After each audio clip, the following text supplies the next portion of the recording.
ثلاثة في ملعب كابتن قد ايه رجعتم؟ الكرة مع جوي بيسدد الله عليك يا جوي عيتاني الله بأي طريقة جوي عيتاني حطها وضعها بطريقة سوبر عالمية.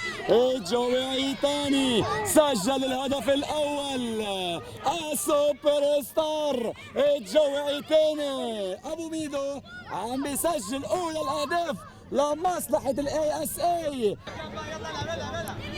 لمصلحة فريق الاي اس اي. محاولة حلوة حلوة حلوة حلوة حلوة حلوة حلوة حلوة بالليل والنهار ما قلنا غير السوبر ستار الجوي تاني يا وحش الجوي تاني يا لعيب الجوي تاني عم بيسجل الهدف الثاني الورقة الرابحة لكتيبة حسن مزر هو الجوي تاني عم بيسجل ثاني الاهداف. تأكد الكرة ركنية ملعوبة وحسين حاطوم حسين حاطوم عم يسجل هدف ثالث لمصلحة الاي اس اي ما بيجيبها الا ابو معين حاطوم الله عليك والهدف الثالث لصالح الاي اس اي.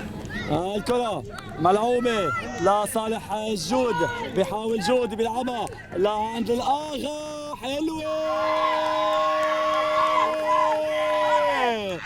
السوبر ستار الجوي عيتاني بالهدف الثالث والهاتريك له 4-2 اصبحت نتيجة المباراة. الجوي عيتاني عم يكون بهيدي البطولة نجم دولي نجم عالمي نجم اوروبي على الملاعب القطرية.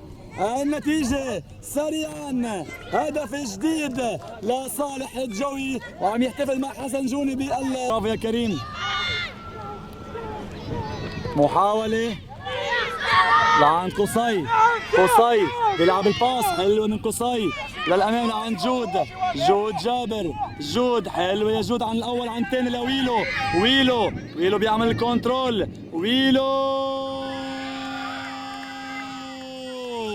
وليد عبد الصمد عم بيسجل 5 الأهداف. وليد حلوة كتير اللقطة الماضية حلوة والنتيجة عم تصبح 5-2 لمصلحة اي اس